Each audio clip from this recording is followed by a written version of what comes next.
You see the adjuster's face when he came out of that bin," Wilma Sutcliffe said, low, like she was still afraid the elevator itself might overhear her. She was leaning on the tailgate of her truck outside the Thistle Junction Co-op, talking to the postmaster, both of them watching a man in a hard hat write something on a clipboard 50 yards off. White as a bedsheet, man didn't say 2 words the whole drive back to his truck. "I heard he called his supervisor before he even left the property," the postmaster said. "I heard the county's already asking to see the report." Neither of them had an answer for what was actually in it. Nobody did yet, except the man standing at the base of the elevator with his hands in his coat pockets, looking, for the first time in 11 months, like he might actually believe what he already knew. To understand why half of Thistle Junction, North Dakota was suddenly whispering about a 102-year-old grain elevator, you have to go back to the auction that started it, on a gray March morning, when Desmond Rourke was the only bidder willing to raise his hand past $6,000. Desmond was 47, a man who'd spent his 20s loading rail cars at a different elevator 2 towns over, before it shut its doors for good, and who'd carried a habit out of that job ever since. He never opened up a piece of machinery cold. He listened to it first, ear against the housing, letting the sound tell him what was wrong, before his hands ever touched a wrench. Everybody who'd worked alongside him 30 years ago used to tease him about it. Nobody teased him about much of anything anymore, mostly because there wasn't anybody left in Thistle Junction who remembered him as anything but the retired mechanic, who kept mostly to himself out past the elevator road. The county had condemned the old wooden-cribbed elevator 2 years earlier, citing fire risk from grain dust buildup, rotted stairwells, and a roof that had partially caved on the northeast corner. Most of the town figured it would sit fenced off until somebody finally paid to have it torn down. When it went up for county auction instead, $6,500 bought Desmond the whole 100-foot structure, the attached cleaning house, and every problem that came with both.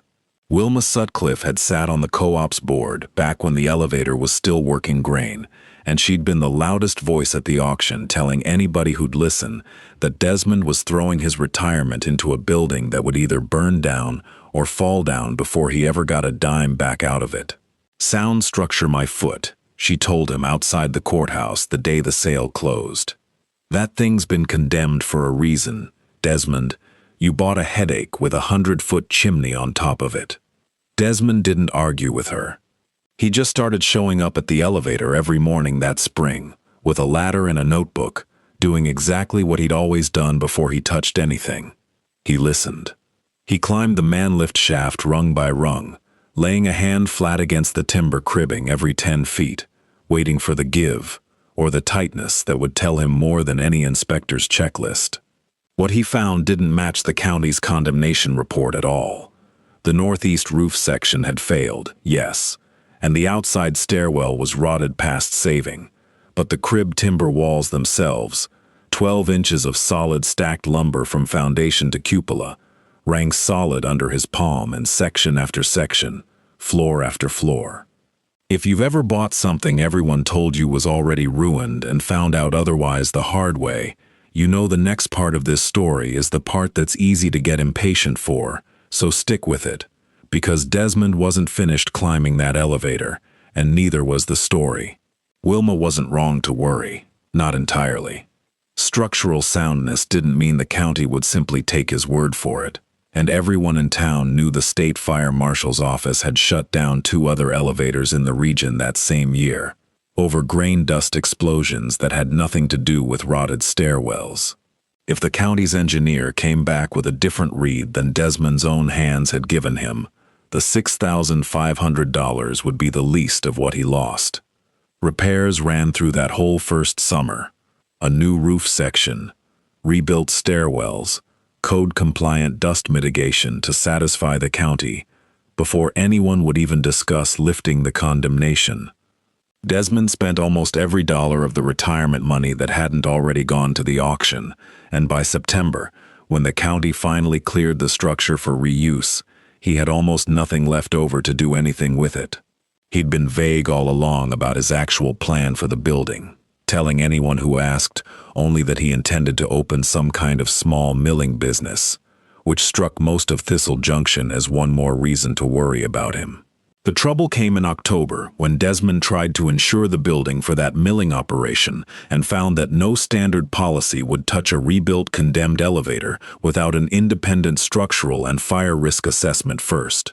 He hired an adjuster out of Fargo, a man named Priest, to spend 2 full days going floor by floor through every bin, stairwell, and cupola in the structure before writing anything down. It was on the second day, deep in the old cleaning house at the base of the elevator, that Priest found the sealed bin nobody in town, including Desmond, had known was still intact. It was on the second day, deep in the old cleaning house at the base of the elevator, that Priest stopped writing altogether and called Desmond over the 2-way radio they'd been using to stay in touch between floors. His voice on the radio didn't sound like a man confirming a fire code violation. It sounded like a man who'd found something he needed a second pair of eyes on before he trusted his own. When Desmond climbed down to the cleaning house, Priest was standing in front of a section of wall that didn't match the rest of the room, newer lumber nailed flush over an opening that had clearly once been a doorway. A section of the cleaning house had been walled off sometime in the 1970s, according to the lumber dating, boarded over and forgotten well before the elevator's last working decade. Neither man said much while they worked the boards loose, and for a moment, prying at nails that hadn't been touched in 50 years, Desmond found himself half expecting nothing at all, some empty crawl space, a dead end not worth the story it would make. Behind that wall sat 2 things nobody in Thistle Junction had a good explanation for. The first was roughly 4,000 pounds of hard red spring wheat, kept dry and undisturbed for decades in a sealed grain bin, built to do exactly that. The second was a hand-lettered ledger tucked into a metal box bolted to the bin wall, recording that the grain inside had been set aside deliberately, generation after generation of one elevator manager to the next, as seed stock of a wheat variety the ledger called Norstead Red, a strain that, as far as any modern seed registry could tell, no longer existed anywhere else on record. The moment the adjuster realized what he was looking at, standing in a condemned grain elevator with a flashlight in one hand and a 100-year-old ledger in the other, was the moment his report stopped being a routine fire risk assessment and turned into something closer to a discovery document. He photographed every page of that ledger, sealed samples of the wheat for testing, and told Desmond, before he'd even finished his notes, that he needed to make a call to his supervisor before he left the property. By the time word reached Wilma Sutcliffe outside the co-op that afternoon, all anyone in town knew was that the adjuster had come out of that bin looking like he'd seen something he couldn't quite make sense of yet, which is exactly where this story started.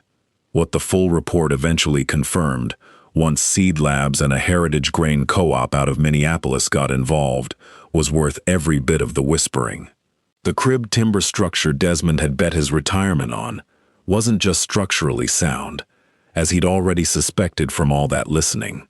The walls were built from old-growth heart pine, salvage-grade lumber no longer available at any price from a working forest, valuable enough on its own that a preservation architect offered to buy salvage sections before Desmond had even decided whether to sell any. And the sealed grain itself, the 4,000 pounds nobody had touched in decades, turned out to be a genuine, verified heirloom variety, the last known viable seed stock of Norstead Red anywhere in the country, the kind of find that heritage millers and seed banks had been quietly hoping somebody's forgotten elevator might someday turn up. Desmond didn't sell the timber. He didn't sell all the seed either, holding back enough to replant a test plot himself the following spring, the same way he'd once listened his way through every wall of that building before he trusted what it was telling him. What he did sell, to the Heritage Grain Co-op and a small circle of craft millers who drove out from 3 states over just to see the bin for themselves, covered his restoration costs twice over and then some, with enough left to finally open the small stone mill he'd been vague about all along. If you want to know how close this story came to a much quieter ending, One where Desmond simply lost his retirement on a building nobody believed in. Drop a comment guessing how many pounds of wheat you think were behind that wall before you read the number here, because most people who hear this story guess low. Wilma Sutcliffe still won't quite call it a good investment out loud. What she says instead, when anyone asks her about the man out past the elevator road, is that Desmond Rourke was always better at listening to things than talking about them, and that maybe that building had simply been waiting for somebody patient enough to let it explain itself.